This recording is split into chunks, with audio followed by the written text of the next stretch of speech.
Екипата на Кит-Го Пехчево продолжува со одигрувањето на пријателски контролни средби во пресет на новата сезона во третата фудбалска лига група Исток. На прекрасен терен во Пехчево тие се сретаа со екипата на второлигашот Тиквеш од Кавадарци и загубија со резултат 1:0, иако според шансите можеше да биде поволен резултат за домашните играчи. Во првиот дел Кит-Го беше подобар и можеше да води со 2:0. Откако најпрвин Симински во 42-та минута упати вистинска бомба од далечина, но стативата беше сојузник на голманот на Тиквеш Ангелов.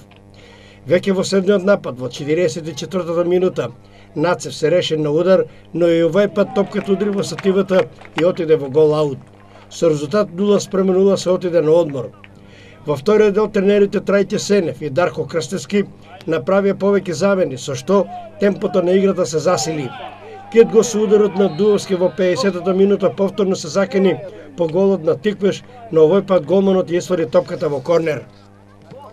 Гостите од Кавадарци единствената шанса има во 55-та минута, кога ударот на Лазаров заврши во надворешниот дел од мрежата на голманот на Кит-Го Богдановски. И кога не се користат шансите за Кит-Го, следува казна, а тоа се случи во 63-та минута, кога гостинскиот играч Делов го изненади голманот Богдановски и постигна гол за водство на Тиквеш од 1:0. Во 70-та минута Кит-Го можеше да го иземне резултатот по одличниот центаршот на Димовски. Зафиров упати удар кон голот, но голманот на Тиквеш атрактивно одбрани и извади топката во корнер. Во судиското надополнување се укажа нова можност на Зафиров да го иземне резултатот, но и овој пат голманот Ангелов беше сигурен и ја извади топката во корнер. И тука некаде беше крајот на овој мощен фер и коректен надпревар со одлична свирка на Александар Ангелов од Кочени, во кој сепак Тиквеш срекно дојде до победата изразена со резултат 1:0.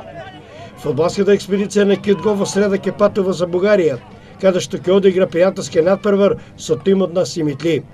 Во сабота, 19 август, ќе се сретнат Кит-Го и Осогово, а до стартот на првенството може одигрување на уште неколку контролни средби, најверојатно со Малеш од Берово или со Брегалница од Делчево. Инаку во новата сезона во Македонија ќе се игра во 6 региони со по 8 до 16 екипи кои ќе играат четворокружно. Котизацијата за учество изнесува 89.000 денари, а досега интерес пријавиле само 8 екипи во третата лига Исток. Неофицијално првенството треба да започне на 3 септември, но подетално ќе се знае по состанокот кој ќе се одржи во Кочени на 18 август.